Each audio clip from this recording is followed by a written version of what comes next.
Очень много сидел в интернете, читал отзывы о этой краске. И на рынке 3 килограмма за 2000, здесь 6 килограмм за 1600. Этот герметик эластичный, вот если его пальцем трогать, он такой мягенький. Вот вам ответ на наличие машинных домов в каркасных стенах. Приходится вот так вот ее кисточкой прям втирать туда. Только последний кусок пленки прибил, и он закончился. Падла. Привет всем! Вы на моем канале Домовенок, канале про самоделки, а последнее время стройку. Напоминаю, что строю я себе гараж-мастерскую по каркасной технологии, размеры 6 на 10 метров. Так сказать, в эконом-варианте. Все процессы строительства вы можете посмотреть у меня на канале. Переходите, смотрите. Ссылки я оставлю в описании под видео. Ну а сегодня я приступаю к покраске стен. Напоминаю, что внешняя обшивка у меня сделана из плит USB. Так как USB не любит влагу, да и любое дерево не любит влагу, его нужно чем-то закрывать. Или внешней обшивкой, которая стоит немалых средств. Поэтому в моем бюджетном варианте плиты USB будут покрашены. Красить я их буду резиновой краской. Очень много сидел в интернете, читал отзывы о этой краске. Разная краска ведет себя по-разному, от разной ценовой категории. Где-то требует одного слоя, где-то несколько слоев. Но по итогу получается такое резиновое покрытие, которое не пропускает влагу. У нас в нашем регионе погода из крайности в крайность. То стоит жара, как сейчас, под 31 градус, то льют дожди по несколько дней, прям заливают. В какой-то момент одну стену прям хорошо так залило, и разбухли плиты, их повело немножко, но сейчас они высохли, выровнялись, и поэтому надо быстрее их закрашивать, чтобы такого больше не повторилось. Так, что уже было сделано для покраски? Зашпатлеваны стыки между USB. В прошлом видео я сделал свесы, сделал ветровые планки, по всем щелям прошелся пеной, чтобы разные насекомые там не делали себе дома. Стыки между USB заполнял специальным герметиком для OSB. Приобретал его на Яндекс.Маркете, потом ссылочку оставлю в описании. Там, где у меня получились очень большие стыки, вот здесь где-то примерно 6, может быть даже 7 миллиметров, я заполнял, делал раствор из опилок и клея ПВА. Вот здесь появилась щель, сейчас они подсохли. Еще один тубус заказал, придет, я заполню. Этот герметик эластичный, вот если его пальцем трогать, он такой мягенький, то есть сжимается, разжимается при движении плит. Также нижнюю обвязку, которая сделана у меня из бруса 100 на 100, покрыл отработкой снаружи. Изнутри пока не делал, потому что водостоков у меня пока нет, они уже куплены, только ждут, когда я покрашу вот эти свесы. И когда идет дождик, естественно, все это капает сюда, все эти брызги, грязь летит на стены. Вот даже видно, у меня здесь было закрыто пленкой, и видно, где была пленка, там плиты не выцвевшие, а выше, куда попадал дождь, куда светило солнце, там немножечко выцвело. Сначала для лучшей адгезии покрываю все грунтовкой, вот такая грунтовка. Недорогая. Добавлял я туда клей ПВА, оставался у меня. Все это размешал. И при помощи валика наношу этот растворчик.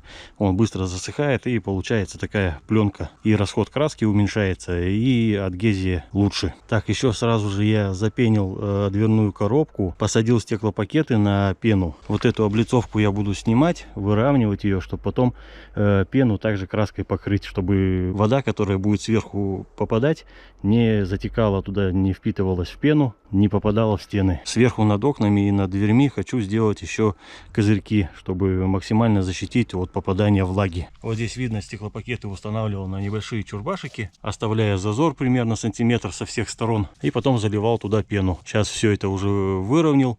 Дальше здесь будет облицовка. Все 4 окна так сделаны. Также запенил коробку для утепления. С этой стороны все подрезал и выровнял, и будет закрываться краской. Также и дверь будет этой резиновой краской покрываться. Вот, кстати, только что привезли листы, металл на гаражные ворота. Так что скоро будем делать подъемные ворота. Но это уже другое видео. Пока что у меня ворота закрыты вот таким тентом. Спасает от дождя, от ветра и посторонних глаз. Здесь у меня водостоки лежат. Здесь все сборные элементы для водостоков. Так, теперь про краску. Вот такая краска, фирма Dali. Вот такой колер черного цвета. Будем делать серый. База у этой краски белая. Банка 6 килограмм. Рассказывать я о ней и производителе не буду, чтобы не делать рекламу. Но расскажу, где я ее приобретал. Приобретал я все лакокрасочные материалы на Яндекс.Маркете. Рассказываю вам историю. Я уже говорил, да, что в комментариях мне писали, что возьми и просто покрась резиновой краской. Естественно, я начал изучать, что это такое. Читал все комментарии, все отзывы по разным краскам разных производителей. Вот остановился на такой, что у нее вроде как укрывистость хорошая. Менее дешевые краски в ценовой категории там нужен и второй, и даже третий слой порой требует. Здесь вроде как можно одним слоем обойтись, ну максимум два там в конце сезона, может на следующий год обновить. Поехал я на наш рынок, хотел там приобрести, чтобы сразу уже не ждать каких-то доставок. Стоит такая же краска этой фирмы, только не 6, а 3 килограмма. Цена 2000 рублей. Я такой, опа, а на Яндексе вроде как 6 килограмм за 2300 было. Приезжаю домой, начинаю искать продавцов, которые, может, где-то там чуть-чуть подешевле. И натыкаюсь на предложение, где 6 килограмм вот такой краски за 1630, насколько я помню. Представьте, на рынке 3 килограмма за 2000, здесь 6 килограмм за 1600. Начинаю разбираться, почему такая низкая цена. На самом деле 2500, там, насколько, или 2600. Но в этот день у них скидки по карте Pay. Начинаю изучать, что за карта Pay. Оказывается, это их внутренняя карта. Оформляешь ее буквально минуты за две, закидываешь на нее деньги и при помощи нее расплачиваешься за товар с той скидкой, которую они предлагают. То есть вот эти 6 килограмм я купил за 1600, практически даром. А мне таких банок нужно было 4 штуки. Вот и считайте, сколько бы я отдал на рынке и сколько я отдал здесь. На мои 70 квадратов, конечно, хватило бы и 3 банок, но плита USB это такое покрытие, где надо кисточкой прокрашивать вот каждую вот эту загогулину и каждую ямку, если хочешь сделать все красиво, качественно и надолго. Там же я приобретал колер, там же я приобретал замазку для USB. Все ссылки я оставлю в описании, так что переходите, может вы даже попадете на такие же скидки. Я даже снял видео экрана в тот момент, когда я заказывал с этой скидкой, ну, чтобы не говорили потом, что я вас обманываю. Так, ну что, давайте колеровать. Хочу я сделать цвет, наверное, ну, примерно вот такой там, может быть, потемнее. Конечно, заказать можно уже серого цвета, но мы изначально хотели сделать бежевый. Бежевого не было, поэтому заказали белый. А потом подумали, что, наверное, сделаем серого цвета. И поэтому пришлось потом заказывать еще и колер. Кстати, эта краска водно-дисперсионная, акриловая. То есть ее можно разбавлять водой, и весь инструмент моется водой. Буся проводит контроль популяции мышей. Поселилась у меня тут одна мышка бегала, ну я ее уже месяца два не видел. Вот вам ответ на наличие мышиных домов в каркасных стенах. Заведите кошку, и у вас не будет мышей.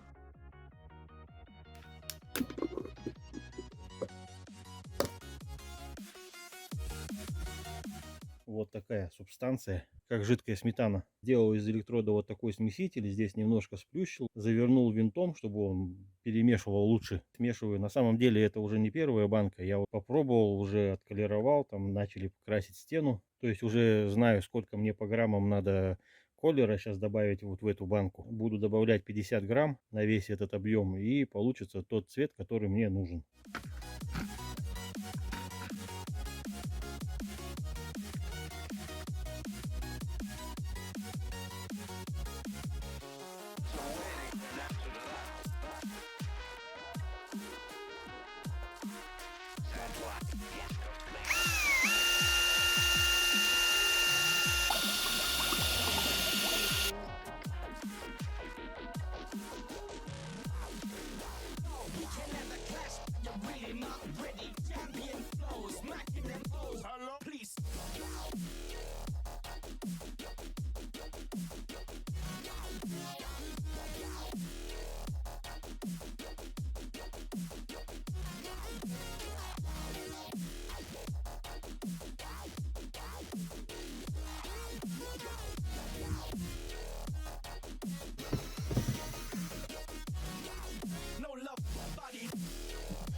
Вот так выглядят окна с этой стороны.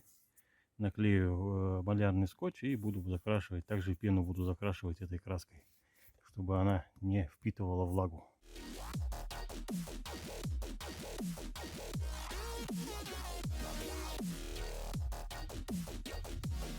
Вот так смешал сейчас два ведра.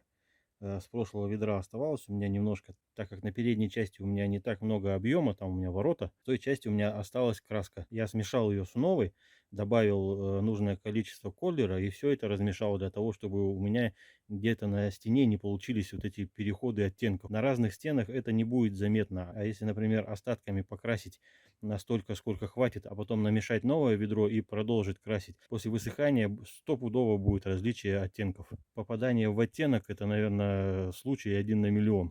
Так как вот эту сметану очень тяжело наносить на ОСБ, потому что ОСБ немножко пористое, особенно мое после дождей, там уже смыло весь этот клей, и оно не такое гладкое, как новое. Поэтому буквально вот такая крышка от аэрозольного баллончика. Этой водой мыл предыдущее ведро, ну, ведра тоже куда-нибудь пригодятся в быту. Слил сюда, и все, теперь вот добавляю.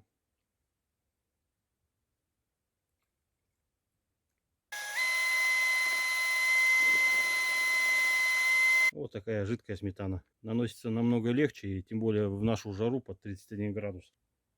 Приходится вот так вот ее кисточкой прям втирать туда. Во все вот эти выемки маленькие. Конечно, на новой свежей USB все это попроще происходит, но все равно вот этих вот маленьких выемок не избежать. Так, ну вот, я загрунтовал эту стену, снял наличники, выровнял все. Первым делом я покрашу свесы, чтобы мне потом установить сливную систему, потому что если вдруг пойдет дождик, все это начнет капать вниз, все это будет брызгать на стену. Вот здесь у меня была пленка, я рассказывал, которая не давала грязи попадать на стены. Сейчас этой пленки нету. И тем более уже начну красить стену, если вдруг пойдет этот дождь, то изгадит мне всю работу. Поэтому смонтирую, там ничего сложного нету, рассказывать я об этом не буду. Крюки у меня уже есть, осталось только поставить желоба и скрепить их вместе.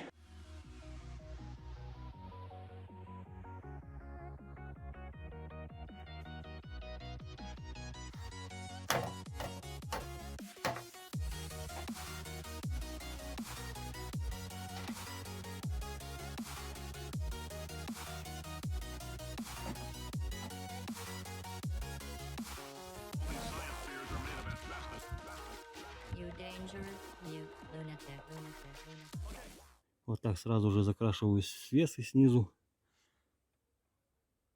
С этой стороны лобовую доску таким жирным слоем, потому что рядом водосток. Неизвестно, будут тут брызги, брызгать не будут.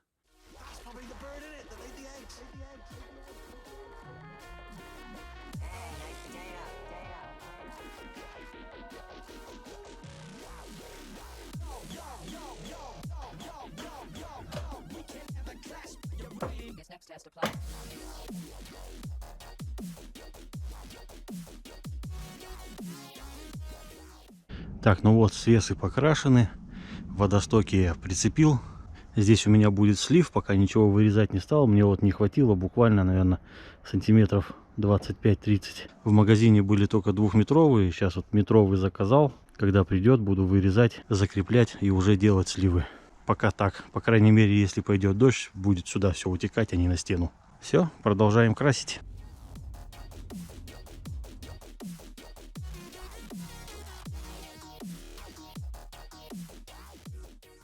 Подогнали мне вот такой зонтик для рыбалки. Очень спасает сейчас в жару. Потому что солнце светит прямо вот на эту стену. Отражается тепло. Блин, тут вдвойне жарко. Стоишь, потом обтекаешь. А зонтиком закрылся и ништяк.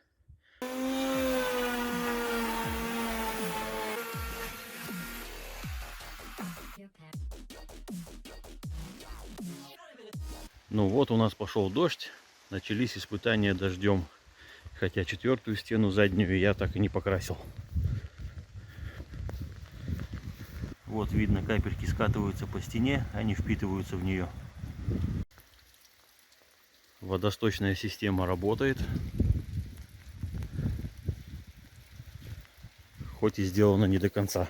Единственное, что плохо, он льет прямо на эту стену, которую я не докрасил. Вчера был очень сильный ливень, здесь прям поток такой шел, но все нормально, все справляется. По крайней мере, с крыши теперь на землю ничего не капает, и низ стены чистенький. Жалко стало стену, бегал, закрывал ее от дождя. Пока вот закрывал, он лил тут стеной.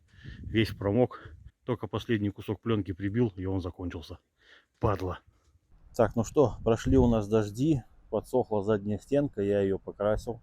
Хорошенько прокрасил вот эти крепления трубы, чтобы туда не затекало еще. Потом я силиконом пройдусь там, чтобы водичка туда не затекала. Эта стена прокрашена. Здесь все прокрашено. И передняя часть. Укрывистость краски хорошая, все покрасилось просто отлично, прям в один тон. Но если присмотреться, вот сверху я сначала красил, а потом красил снизу. Верхний слой уже был подсохший. И вот оно, место соединения чуть-чуть понасыщенней. То есть, может быть, в конце сезона или в следующем году я обязательно пройдусь вторым слоем. Да и любую краску периодически надо подновлять. По времени на всю покраску у меня ушло около недели. По одному дню на каждую стену. Плюс пару дней лили дожди. И потом дня два мне пришлось ждать, пока стена высохнет. Плюс красил все кисточкой, потому что нужно было прокрашивать все вот эти вот части. Валиком их стопудово не прокрасишь. Краскопульт тоже полностью их не заполнит. Поэтому очень долго, нудно, муторно, тяжело, но красилось. Еще я планировал сделать обналичники, то есть окон, дверей, ворот, на углы сделать обналичники. Ну и вот эти вот части, где соединяются плиты. Виден шов, тоже хотел закрывать. То есть не хочу я оставлять все так вот в ровную стену. Хочу сделать все по красоте, чтобы гараж смотрелся интересно. Закрыть вот эти углы, вот такие углы закрыть. Где-то у меня уходила целая плита и оставался вот такой угол. Это 3 угла у меня таких. Этот, тот дальний и с той стороны. Они у меня вот такие. То есть закрывать красивенько обналичниками. Немного с другим оттенком. Блин, соседи у нас сегодня бурят скважину. Очень шумно на улице. Водостоки тоже пока не доделаны, потому что заказанный метровый желоб придет только через несколько дней. Вот с этой стороны угол немножечко не дошла плита. А не могу я сделать сейчас обналичники, потому что у меня закончилась краска. Прямо вот притык в притык она у меня вот на вот этом углу закончилась. То есть надо заказывать еще, наверное, литра 2. В общем, на весь мой объем, а это около 70 квадратов, у меня ушло 4 6-литровых банки. По заявленному расходу производителя около 2 банок должно уходить на 60 квадратов. Но так как я поздновато начал красить, дождями с USB смылся весь клей, внешняя поверхность немножко подразбухла, поэтому расход увеличился. Ну и как я уже рассказывал, промазать все эти выемки кисточкой — это очень большой расход. Поэтому по итогу 24 литра у меня ушло на 70 квадратов. Так что имейте в виду, если вы собираетесь что-то строить из OSB и потом это красить, красьте OSB сразу. Не ждите, пока дождями и солнцем все это вымоется и выгорит. Краска мне понравилась, как и писали в отзывах, укрывистость у нее хорошая, даже на один слой. Но все равно, если присмотреться, виднеются переходы, и поэтому даже второй слой всегда лучше, чем один. Поэтому в будущем, но даже валиком обязательно пройдусь по этому слою. Плюс надо будет красить обналичники. Обналичники я уже начал делать. Как обычно, доски из поддонов. Как и все, что здесь я делаю, все делается из поддонов. Буду облагораживать внешний вид, чтобы он не казался просто квадратной коробкой. Еще я планирую переделывать дверь, потому что у меня на ней там хороший металл. Вот я пока еще думаю, снимать его или не снимать, так как из него можно сделать хорошую печь длительного горения. В прошлых видео я рассказывал, что у меня сейчас стоит одна печь, которая работает на отработке, а вторая простая буржуйка. Ну, поначалу, когда здесь еще было прохладно, я топил. Но буржуйка кушает очень много, а печь длительного горения — это хорошая вещь. Поэтому я думаю снять этот лист, а дверь облагородить доской. Но это все в следующих видео. Также я уже говорил в видео, пришел мне металл, пришли листы на ворота. Я собираюсь сделать подъемные ворота. Есть у меня уже ролики куплены. В общем, все у меня уже куплено для ворот. Осталось только их сделать. Это тоже в следующих видео. Так что подписывайтесь на канал. Будет еще много интересного. Работы еще очень много. Все ссылки на используемые материалы я оставлю в описании у себя под видео. Переходите. Может быть, вы так же, как и я, попадете на такие скидки. Пишите свои комментарии, задавайте вопросы. На те вопросы, на которые я знаю ответы, я отвечу. Может быть, вы мне дадите отдельный совет. Ну а я пошел трудиться дальше. Всем пока!